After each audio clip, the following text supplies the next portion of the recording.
before the dark times, before the Empire. Seed number 2, the Dallas Mavericks. I am so high. Hashtag MFFL, baby. Luka Doncic to win MVP. Kristaps Porzingis, maybe most improved player of the year. No.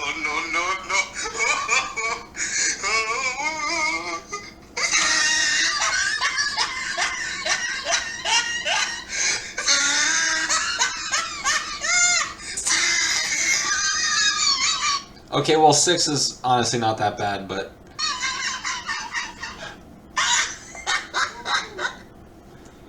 What's up, everyone? Welcome back to another Dallas 41 YouTube video, and for my yearly upload, it seems, I'm going to be talking about another trade that could help the Dallas Mavericks become championship contenders, not just now, but in the future. And I know you've heard this before, but new year, new team, new trade.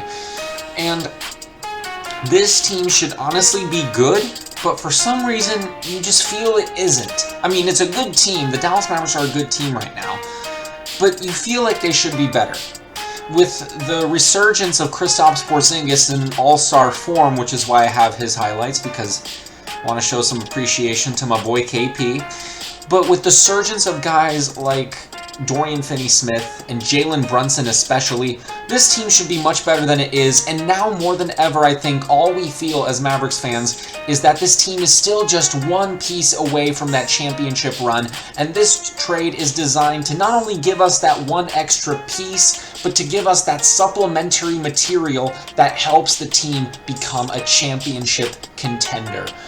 Because I really think we can pull it off. I think this team can pull it off. I think we can be more than just a second round exit tops. Because right now, that's the only place I see. Most people, including me, don't really see this as an finals contending team. Maybe a fringe Western Conference Finals team, but nothing more at that. And I think this trade will change that. Because I think Jason Kidd has not been a bad head coach so far. He's coached this team to have the the 5th best defense in the NBA right now. The offense has not been great, but with the offensive pieces that this team has, the offense will be figured out, and this trade will help do that and so much more. So let's get into the logistics of the trade. So there are going to be 3 teams and 10 players involved in this trade. In terms of the financial side of it, there are going to be 2 players with 1 year left on their deals, 3 players with 2 years, 3 with 3, and 2 players with 4 years left on their contracts. So let's just get straight into this. So, talking about who gets what. So, the Dallas Mavericks receive Jeremy Grant, Eric Gordon, and Isaiah Livers. The Houston Rockets receive Dwight Powell, Sterling Brown, Saben Lee, Moses Brown, and a 2027 first-round pick. And the Detroit Pistons receive Tim Hardaway Jr., Dorian Finney-Smith, Josh Green, and a 2025 first-round pick. That is the trade. Now let's, so here you see that the analysis here on Fanatico Trade Simulator, just to show you that the money all works out. Dallas actually frees up $4.7 million in cap space with this trade, so that's actually quite beneficial. But now let's talk about why every team would benefit from this trade. And let's start with the Houston Rockets. Now, just to remind you, they are getting Saben Lee, Dwight Powell, Sterling Brown, and Moses Brown with that 2027 first-round pick. So, let's talk about each player individually. Let's briefly mention guys like Powell. Look, Jalen Green is Houston's point guard of the future, that much is clear, but Green's playmaking ability is quite suspect. And I think the best way to develop playmaking ability in the NBA is to get every point guard a good lob man. Because lobs, you don't really run plays for an alley-oop. You just get there, you just get in transition, you just get in the lane, and then when the defense collapses on you, you find your guy. Dwight Powell, I think personally, is one of the best lob catchers in the NBA. I don't think he's one of the best finishers in the NBA, but he's definitely one of the best, I think, at catching lobs and finishing in all sorts of ways around the rim off an alley-oop. So I think that will do tremendous things for Jalen Green's playmaking ability. I think guys like Sterling Brown will be very beneficial because let's remember, Sterling Brown had a breakout season for Houston last year in this system, so I think he might appreciate going back into a system where he is much valued, where he's very highly valued. In addition to the fact, a guy like Saban Lee, another nice young guard, another hard-nosed kind of guard, just to supplement this a little bit. But I think the real kicker is the guy I'm showing the highlights of, and that's Moses Brown. Now, if we take a look at Houston's big man rotation, it's Christian Wood, Alfred Şengün, and Daniel Tice. Of those three guys, only Tice is really any kind of factor on the defensive end. And the fact that Tice is the veteran and probably going to be used as trade bait at this point, I think that's not a great sign for Houston's big man defense. And I think asking Christian Wood to be a franchise caliber center and also asking him to just become a great defender overnight, it's not going to happen. You want to see Wood improve his defense, but I think getting Moses Brown, who is like a really hard-nosed type of center, he is the guy who is going to get in the paint, he's going to get rebounds, he's going to be efficient scoring-wise, he's going to block shots on defense, he's going to get rebounds, he's going to alter shots, he's going to be a paint beast. And I think that's great for Houston, because Wood wouldn't have to focus as much as being a defensive anchor. Moses Brown can be that. Obviously, I'm not saying that Wood shouldn't try on defense, but I'm saying for now, having Wood as that anchor to the defense, it's very beneficial, I think, for the Rockets. In addition to the fact that if you notice, Moses Brown is very mobile. For 7'2", Moses Brown is very mobile. He's very quick for that size. Because if you look at guys like Boban Marjanovic, who he's only 2 inches taller than Moses Brown. Even a guy like Kristaps Porzingis, who's only an inch taller than Brown. Brown moves much better than those guys. He is so mobile on the court when you see him. He runs very well, and I think he's a very promising young player for the Rockets. So let's talk about Detroit's end of the bargain. Let's talk about what they're going to get. And as I mentioned, they're getting Tim Hardaway Jr., Dorian Finney-Smith, and Josh Green with that 2025 first-round pick. So, with Detroit, are they giving up a lot? Yes. Are they getting a lot in return? Yes. Are they maybe getting a little too much, even for someone of Jeremy Grant's caliber? Yeah, I think they are. But here's the thing. Here's the deal. We've got to make sure we have a deal that stands out. There are a lot of teams currently trying to acquire Jeremy Grant. You hear teams like the Lakers, like the Knicks thrown around. You see these contenders trying to level up by getting Jeremy Grant. You see the 76ers flirted with the idea of Jeremy Grant for Ben Simmons for a little bit. So having an offer that stands out counts. We can't offer all-star talent to Detroit, but the thing is, Detroit doesn't really want all-star talent. They want pieces to either trade or build around. And I think this is what that trade does. If you looked at Tim Hardaway Jr. in the playoffs last year against the Clippers, Tim Hardaway Jr., let's be clear about this. He's not a second option or a first or a third. He's a fringe third option on a championship team and a bona fide fourth option. A fourth option should not be averaging over 20 points against one of the best defensive rosters in the NBA. So, Hardaway Jr. was great in that series. He hit complicated threes off the catch. He can hit threes off the dribble. He has a nice offensive game off the dribble that's developing before our eyes. He's got a great mid-range pull-up jumper that he's really done a great job developing this year under head coach Jason Kidd. And overall, I think Hardaway's a promising young player. Now, is he a bit more of just a trade asset? Maybe. Sure, I don't think he's young enough to be one of your pieces for the future, but he is a nice scoring boost to your team. There is no doubt about that. And the other guys they're getting, guys like Dorian Finney-Smith, a very good and very underappreciated 3-and-D guy. He knocks down threes at an above-average clip, and he also plays defense extremely well. Not saying that Detroit absolutely needs Finney-Smith. However, Finney-Smith would be a great player to bolster Detroit's defense. The real kicker here is Josh Green. Now, Josh Green, the jump shot is a little disappointing because coming out of Arizona, you thought that he showed potential developing that jump shot. The jump shot, it's either his confidence isn't there yet or something else, but Josh Green most certainly hasn't been the jump shooter that you'd want. But does that really matter? Because Josh Green has shown the ability to be a great defender. He's very active with his hands. He's very effective. He plays very, very hard. His effort level is tremendous. You also have to look that he takes contact very well. Josh Green is a good finisher. He can handle contact. And for a guy who plays either the 2 or the 3, Josh Green is a tremendous passer. So having another guy to take the playmaking pressure off of guys like Killian Hayes, Frank Jackson, and Cade Cunningham, guys who Detroit wants to develop, taking some of the playmaking pressure off of their hands would be great, and offering Green a bigger role than Dallas can give him right now, that could also be very beneficial for him in his career. So don't sleep on Josh Green, the 18th pick in the 2020 draft. So that's that, and now let's talk about Dallas. Now picture this starting lineup. Luka Doncic running the point, Eric Gordon at the 2, Jeremy Grant at 3, Kristaps Porzingis at the 4, and Willie Cauley-Stein in the middle. And then off the bench, your guards, you got Jalen Brunson, Frank Ntilikina, Trey Burke on the guards. Your forwards, your backup forwards, you got Reggie Bullock, Isaiah Livers, and Maxi Kleber. And your backup big men are Marquise Chris and Boban Marjanovic. Now, does this team work? I say yes. Because here's the thing. Ever since Dallas traded Seth Curry back in 2020, because Dallas are crazy,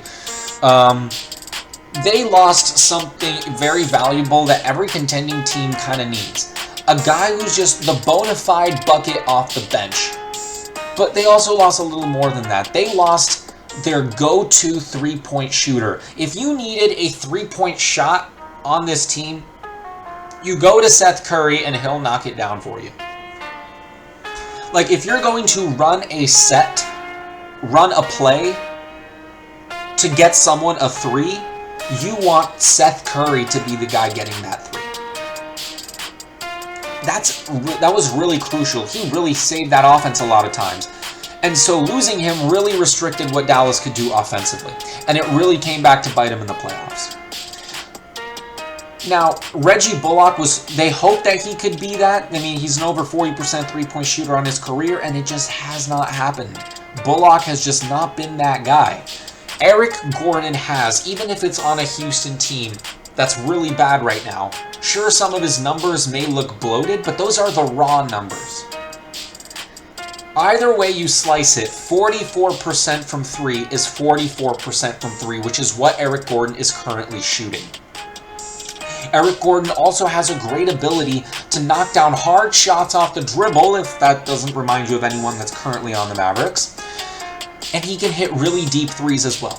Gordon is that guy. He can be that go-to three-point shooter. He is definitely equipped for that role, much more than anyone on this team right now. And he's also a capable defender. If that's not good enough, he's a capable defender. I'm not going to say he's a defensive stopper, but I think he still is, even at his more advanced age of 34 years old, I still think he's ahead above guys like Tim Hardaway Jr. on defense. Now let's talk about the main sort of goal of this trade, the main purpose of the trade. Jeremy Grant. I think Grant's addition would be key for Dallas. Because I know lots of Dallas fans want to see Miles Turner come back to where he grew up in Dallas. But here's the thing, I don't really think we need him as much as we need a guy like Jeremy Grant. Because if you think back to last season's loss against the Clippers, what was the most suffocating part about that loss? The hardest part to handle. Just like it was 2 years ago, the most difficult thing in that loss against the Clippers was watching Dorian Finney-Smith and Maxi Kleber be the primary defenders against Kawhi Leonard and Paul George over the course of a 7-game series. That is painful to watch. Yes, Dorian Finney-Smith and Maxi Kleber are great defenders, but they're not good enough to be the primary defenders on a championship team. Jeremy Grant, I think, without a doubt is. And I think the development of Jeremy Grant's offensive game while being the primary option in Detroit is not something to overlook. Look, thrusting any player of any level into the role of being the primary offensive guy on any team, on any level, this could be like high school, even below that, and even NBA level. Putting a guy into a situation where he is the #1 offensive option, a situation that forces him to contribute more than perhaps he's been able or he's wanted or been able to contribute in the past. That does things for someone's offensive game. It unlocks them. Now, sometimes it doesn't go very well. Sometimes guys aren't suited to be great offensive players and guys who can carry an offense. I don't think Jeremy Grant is that. But Jeremy Grant's offensive game has vastly improved. Anyone's would. So I think Jeremy Grant, besides Luka Doncic and Kristaps Porzingis, would be phenomenal on offense and defense. On defense, no question. He would be the primary defender, the guy who can go 1 through 5. On defense, there's no question about it.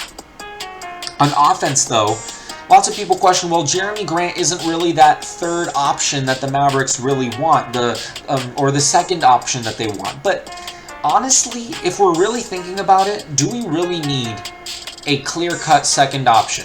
Like, maybe Porzingis isn't cut out to be the second option on a championship team, and neither is Grant. But I ask you, do we really need a clear-cut second option? Or will it suffice to have two very, very good third options, which is exactly what Porzingis and Grant would be? I think it will definitely suffice. And then don't sleep on the other acquisition in this trade, Isaiah Livers. Now, did I throw in Isaiah Livers simply because he was, some guy to make the money work? Sure, I did that. But do not sleep on this man. He was the 42nd pick in the draft, but don't let that low draft convince you that he's not a very good player. He was taken that low because of a nagging foot injury. But take that foot injury out of the equation, he would have probably gone much higher, because Isaiah Livers, who he is, in case you don't know, he's out of Michigan. He's a little low. He's not, a freshman. He played a couple years. He was a senior. And as a senior, he averaged 13 points and 6 boards. But who is Isaiah Livers? He's a 6'9" athletic forward who can knock down shots from beyond the arc and plays great defense. That is a goldmine of NBA potential. And if Isaiah Livers develops that potential, he could be a huge contributing piece. So don't sleep on that. What also I like about this trade is that it keeps Dallas's main players. Obviously, it keeps guys like Doncic and Porzingis, but it also keeps around Jalen Brunson. I don't think we need to package Jalen Brunson in a trade for a star, because Jalen Brunson is looking like a future all-star this year. With Luka out and him in the starting lineup, Brunson averaged over 20 points and 7 assists. Those are great numbers, off good efficiency, mind you, as well. In addition, guys like Trey Burke, more offense off the bench. Guys like Frank Ntilikina, a 3-and-D point guard off the bench, whose offensive game has really come along in the last few games, in the last few months. Reggie Bullock, a 3-and-D wing, who his three-point shot's coming along. It hasn't been there, but it's coming along, and he still plays good defense. Kleba, a 3-and-D 4, who can knock down shots. Marquise Chris, who can provide you limited three-point shooting, but he can give you some. Also a very good roll man, an athletic, mobile big. Boban Marjanovic, a guy who honestly is much more valuable than people think. He's more than just comedic relief. You put Boban around the free throw line, you can get him in post-ups. Boban is actually a fairly underrated playmaker for that size and in that position, so I think that this trade, without a doubt, makes the Dallas Mavericks championship contenders, not just now, but in the future. I think it surrounds Doncic and Porzingis and Brunson with the perfect tools to win a championship now and to become a threat to win it in the years following now. But let me know what you guys think. Is this a good trade idea? What did you think? Compare it to maybe to last year's trade. Which one do you think is more which one do you think makes us better contenders? I'd love to hear your thoughts in the comments below. Please like, share, and subscribe. The last video was great for my channel. It was easily my best video I've ever made. If we can reach that level, if we can reach 1,500 likes on this video, or 1,500 views at least, not even talking about likes, just 1,500 views, that would be great for us, and we could keep growing the channel. So thank you guys very much for watching. This is Dallas41 signing off.